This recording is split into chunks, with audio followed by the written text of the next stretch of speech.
नमस्कार, वंदे मातरम। मैं पूर्व सैनिक हवलदार एमएससीपी नायब सुधार clerk SD Tikendra Dahal retired स्वागत करता हूं आप सबका सैनिक पाठशाला में। दोस्तों, आज के महत्वपूर्ण जानकारियों को लेकर आया हूं, जैसे आप बोर्ड पर देख पा रहे हैं। दोस्तों, कल रात भर जिन भी पेंशनर्स का ओआरओपी 3 का कोरिजेंडम पीपीओ जारी हुआ था, उनको एरियर का भुगतान कर दिया स्पर्श ने। जी हां, बहुत सारे पेंशनर्स ने यह जानकारी दी कि कल रात को उनके खाते में पेंशन का जो एरियर है 2 महीने का वो आ गया। आपको सही मिला या गलत मिला, उसको कैसे चेक करना है वो आज के इस वीडियो में बताऊंगा। और साथ ही साथ दोस्तों, नोशनल इंक्रीमेंट को लेकर के एक लेटर वायरल हो रहा है, आर्मी हेडक्वार्टर का लेटर है। क्या ये लेटर अब सबको नोशनल इंक्रीमेंट दिलाएगा, इसके बारे में बात करेंगे दोस्तों। और साथ ही साथ ओआरओपी 3 का भुगतान चल रहा है, ओआरओपी 3 का आदेश निकल गया है। इसी बीच में पेंशन मंत्रालय ने और एक आदेश निकाला है, जिससे 25% भत्ते में बढ़ोतरी हो गई है। जी हां, ये भी आदेश दिखा के आपको समझाऊंगा। और साथ ही साथ दोस्तों, ओआरओपी 3 में पेंशनर को डबल खुशखबरी मिली है। जी हां, कैसे मिली है आगे पीपीओ देख करके जानेंगे दोस्तों।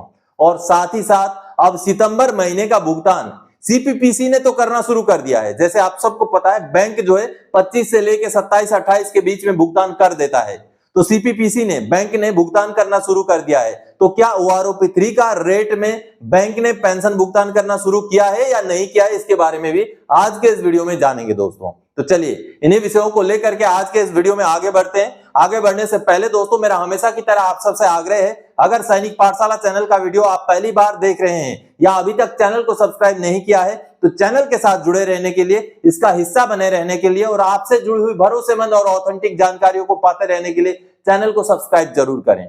सब्सक्रिप्शन का कोई पैसा नहीं लगता है, आप चैनल को सब्सक्राइब कीजिए ताकि समय से आपको सैनिक पाठशाला में डाले हुए वीडियोस का नोटिफिकेशन मिल जाएगा और आपसे कोई भी जानकारी नहीं छूटेगी। तो चलिए आगे बढ़ते हैं दोस्तों। सबसे पहली जानकारी, जैसे आप देख पा रहे हैं, नोशनल इंक्रीमेंट लागू करने का आदेश हुआ जारी। क्या अब सबको मिलेगा एक इंक्रीमेंट? जी हां, एक आदेश वायरल हो रहा है, सोशल मीडिया में चल रहा है, जानकारियां उसको लेकर के दी जा रही हैं। लेकिन यह जो आदेश है दोस्तों, आर्मी हेडक्वार्टर का लेटर है, ये इसमें नोशनल इंक्रीमेंट के बारे में ही है। लेकिन किनको लागू है, किस वजह से इस आदेश को निकाला गया है, वो समझना जरूरी है। तो चलिए मैं आपको लेटर दिखा के समझाता हूं, उस लेटर को देखते हैं। दोस्तों, ये जो लेटर आप देख पा रहे हैं, ये एडजुटेंट जनरल ब्रांच का लेटर है और ये लेटर नोशनल इंक्रीमेंट से जुड़ा हुआ लेटर है। लेटर महत्वपूर्ण है, लेकिन यहां समझना पड़ेगा दोस्तों, 30 जुलाई 2024 का लेटर है और ये लेटर एड्रेस किसको किया गया? पीसीडीएओ पुणे को, यानी कि जहां से अधिकारियों का पेमेंट कंट्रोल होता है, उस ऑफिस को भेजा गया है। अब इस लेटर को, ये आर्मी हेडक्वार्टर का लेटर है, ये लेटर अभी वायरल हो रहा है और इस लेटर में बताया गया है कि अब इस लेटर के बेस पर नोशनल इंक्रीमेंट सबको मिलने वाला है। क्योंकि इस लेटर में कुछ इसी तरीके से चीजें लिखी गई हैं, लेकिन उसको समझना पड़ेगा आपको कि आखिर इंक्रीमेंट, नोशनल इंक्रीमेंट जो देने की बात इस लेटर में की गई है, वो किन के लिए है। जैसे आप इसका हेडिंग देख रहे हैं, implementation of the honourable AFT judgment related to notional increment matter, यानी कि नोशनल इंक्रीमेंट मैटर पर जो माननीय एएफटीज का जो जजमेंट है, उसको लेकर के ये लेटर जारी किया गया है। और लेटर में महत्वपूर्ण चीजें हैं, महत्वपूर्ण डायरेक्शन दिए गए हैं। आर्मी हेडक्वार्टर ने ये कहा है कि आप नोशनल इंक्रीमेंट को लागू कर दीजिए, जैसे माननीय एएफटी ने आदेश दिया है उस हिसाब से आप लागू कर दीजिए। लेकिन किन के लिए है? क्योंकि आगे मुझे पेंशनर भी पूछ रहे हैं कि सर, ये जो लेटर अब जारी हुआ है, इसका मतलब आप जितने भी 30 जून के या 31 दिसंबर के रिटायरी हैं, उनको एक नोशनल इंक्रीमेंट मिल जाएगा, किसी ने कोर्ट केस किया हो ना किया हो। तो आपको बता दूं दोस्तों, ऐसा कुछ भी इस लेटर में नहीं लिखा गया है। इस लेटर में यही लिखा गया है, जो भी माननीय एएफटी के जजमेंट आए हैं, जो पेंडिंग हैं, जो इंप्लीमेंट नहीं किए गए हैं, उनको इंप्लीमेंट करने के लिए। यहाँ कहीं भी ये नहीं लिखा है कि इस आदेश के बेस पर जिन्होंने केस नहीं किया है, जो नोशनल इंक्रीमेंट के हकदार हैं लेकिन कोर्ट केस नहीं किया है, उनको भी मिल जाएगा, ऐसा बिल्कुल नहीं लिखा गया है। और साथ ही साथ ये जो लेटर है, इसके साथ एक लिस्ट भी जारी हुआ है, केवल उन्हीं पेंशनर या उन्हीं जो है फौजियों को इसका फायदा मिलेगा। और चूंकि आपने देखा कि ये लेटर एड्रेस किया गया पीसीडीएओ को, यानी कि पीसीडीए ऑफिसर्स, गोलीबार मैदान पुणे, ये एक ऐसा ऑफिस है जो अधिकारियों का पेमेंट को कंट्रोल करता है, यानी कि अधिकारियों से जुड़ा हुआ ये मामला है। यानी कि जितने भी कोर्ट केस के जजमेंट भेजे गए हैं, वो अधिकारियों वाले जजमेंट है, ऑफिसर्स वाले जजमेंट है। तो आप सबने देखा दोस्तों, नोशनल इंक्रीमेंट केवल उनके लिए लागू करने का यह आदेश है जिन्होंने कोर्ट में केस किया था, जीत गए थे और वहां मेरे ख्याल से सभी के सभी ऑफिसर रैंक के ही जो है पेंशनर्स थे। तो चलिए अगली जानकारी की ओर आगे बढ़ते हैं दोस्तों। OROP 3 के बीच में ही पेंशन मिनिस्ट्री ने कुछ पेंशनर्स को एक और खुशखबरी दी, बढ़ा दिया 25% भत्ता। जी हां दोस्तों, CAA कांस्टेंट अटेंडेंस अलाउंस जो कि 100% डिसेबल्ड जो सोल्जर होते हैं उनको दिया जाता है। अब इसके रेट में बढ़ोतरी कर दी गई है और वो 1 जनवरी 2024 से ही लागू है। जी हां, 50% DA होने के बाद CAA का बढ़ोतरी होना था, जिसमें कंफ्यूजन चल रहा था, कंफ्यूजन क्रिएट भी किया गया था कि 50% में नहीं बढ़ेगा, 50% से ऊपर होने के बाद बढ़ेगा। लेकिन अब पेंशन मंत्रालय ने वो सारे कंफ्यूजन खत्म कर दिए हैं और लेटर निकाल दिया है। ये सामने जो आप पेंशन मंत्रालय का लेटर देख पा रहे हैं, 18 सितंबर 2024 का लेटर। और देखिए जैसे इसका विषय है, हेडिंग है, जैसे आप देख पा रहे हैं, announcement of constant attendance allowance, यानी कि CAA को बढ़ोतरी करने को लेकर के इस लेटर को पेंशन मंत्रालय ने जारी कर दिया है। और इस लेटर में अगर डिटेल्स आप देखेंगे तो आपको दिखाई देगा, जैसे देखिए 25% जो है बढ़ोतरी कर दी गई है जब DA 50% हो गया है। तो यही चीजें लिखी गई हैं, जब DA 46 से 50% हो गया 1 जनवरी 2024 से, तो तभी से लागू करके कांस्टेंट अटेंडेंस अलाउंस को 25% बढ़ा दिया, यानी कि 6750 जो मिलता था वो अब बढ़ के 8438 हो गया है, जो कि 1 जनवरी 2024 से लागू हो जाएगा।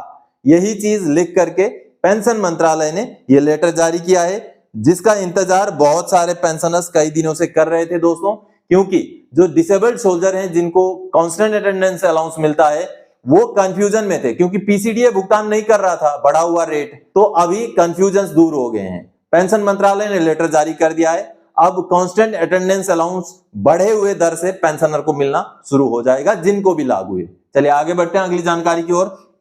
PNB ने सितंबर का पेंशन किया क्रेडिट 24,039 पर OROP 3 नहीं दिया, क्यों, कब मिलेगा अब? जी हां दोस्तों, जैसे आप ये मैसेज देख पा रहे हैं, ये पेंशनर का CPPC द्वारा पेंशन का भुगतान कर दिया गया है और पेंशन का अमाउंट जो आप देख पा रहे हैं, ये अमाउंट उनको उतना ही मिला है जितना पिछले महीने मिला था, यानी कि OROP 3 को इंप्लीमेंट नहीं किया गया है।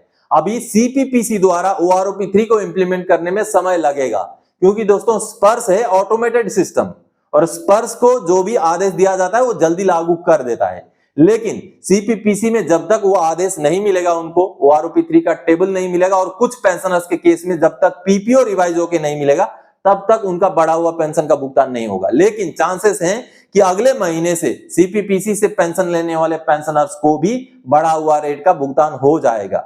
लेकिन इस महीने ये सामने आई है खबरें दोस्तों कि जो पेंशन का भुगतान हुआ है वो पुराने रेट से ही हुआ है। चलिए आगे बढ़ते हैं अगली जानकारी की ओर। OROP 3 का PPO जारी हुआ, पेंशनर के लिए लेकर आया डबल खुशखबरी, अब एरियर भी मिलेगा ज्यादा। जी हां दोस्तों, कुछ पेंशनर्स हैं जिनका MACP का ACP का केस चल रहा है, ऐसे में अभी OROP 3 भी लागू हो गया। उनका मान लीजिए नायक का रेट का उनको पेंशन मिल रहा है, उन्होंने हवलदार रेट के लिए केस चल रहा है, उनका CP ग्राम्स में ग्रीवेंस डाला है, पार्ट 2 ऑर्डर रिकॉर्ड ऑफिस से करवाया है, लेकिन PPO जनरेट नहीं हुआ है। तो ऐसे केसेस में अगर एक ही PPO में हवलदार का रेट भी लागू कर दिया जाए और OROP 3 का बढ़ा हुआ भी पेंशन दे दिया जाए तो कहीं ना कहीं पेंशनर के लिए बड़ी खुशखबरी हो जाती है। लेकिन ऐसे में अगर ऐसा होता है तो पेंशनर को ध्यान देने की जरूरत है, कहीं उनको एरियर ना गलत मिल जाए। जी हाँ, एरियर के लिए आपको ध्यान रखने की जरूरत है। चलिए पहले PPO दिखाते हैं, PPO देख लेते हैं दोस्तों। ये OROP 3 का एक कोरिजेंडम PPO है और ये कोरिजेंडम PPO पेंशनर के लिए डबल खुशखबरी लाया है। जी हाँ, ये नायक रैंक के Y ग्रुप के पेंशनर हैं जिनका लेंथ ऑफ सर्विस 16 साल 4 महीना 3 दिन, यानी कि आप अगर लेंथ ऑफ सर्विस देखेंगे तो उनको MACP हवलदार मिलना चाहिए था। देखिए उनका जो 2013 का रिटायरमेंट का डेट है 30 जून 2013 का, तो MACP हवलदार उनको मिलना चाहिए था, लेकिन इनको MACP हवलदार के हिसाब से पेंशन नहीं मिल रहा था, उनको नायक के हिसाब से ही पेंशन मिल रहा था। लेकिन ये जो PPO जारी हुआ है इसमें उनका MACP हवलदार तो एडजस्ट हो ही गया है, साथ ही साथ ये OROP 3 का भी PPO है। तो OROP 3 लागू होने के साथ साथ OROP 3 को MACP हवलदार के हिसाब से सीधे लागू किया गया है, जिससे पेंशनर का पेंशन में बढ़ोतरी हुआ है। आप देखिए, अब मैं इनका जो पेंशन का अमाउंट है वो आपको दिखाऊंगा। देखिए पे लेवल भी 05 कर दिया गया है, पे लेवल L05 यानी कि हवलदार का पेंशन है ये। अब देखिए यहाँ पर इनका जो पेमेंट में बढ़ोतरी किया गया है, ये यहाँ पर देखिए दोस्तों, उनका पहले पेंशन कितना था, 20,107 रुपए था, अब इसको बढ़ा करके 22,476 रुपए कर दिया गया। ये 22,476 रुपए जो है दोस्तों, ये नायक का रेट नहीं है, ये हवलदार का रेट है, क्योंकि 16.5 साल सर्विस वाले नायक का अगर OROP 3 का टेबल में आप देखेंगे तो उनका पेंशन हो रहा है 21,488 रुपए, लेकिन इनको बढ़ोतरी दिया गया है सीधे हवलदार से। ये देखिए, नायक से सीधा हवलदार के रैंक में अपग्रेड करके 22,476 रुपए उनका बेसिक पेंशन फिक्स किया गया है, और उनको ये OROP 3 का रिवाइज्ड PPO जारी कर दिया गया है, जो कहीं ना कहीं पेंशनर के लिए ये एक अच्छी खबर है, खुशखबरी है, क्योंकि उनको OROP 3 एडजस्ट होने के साथ साथ ही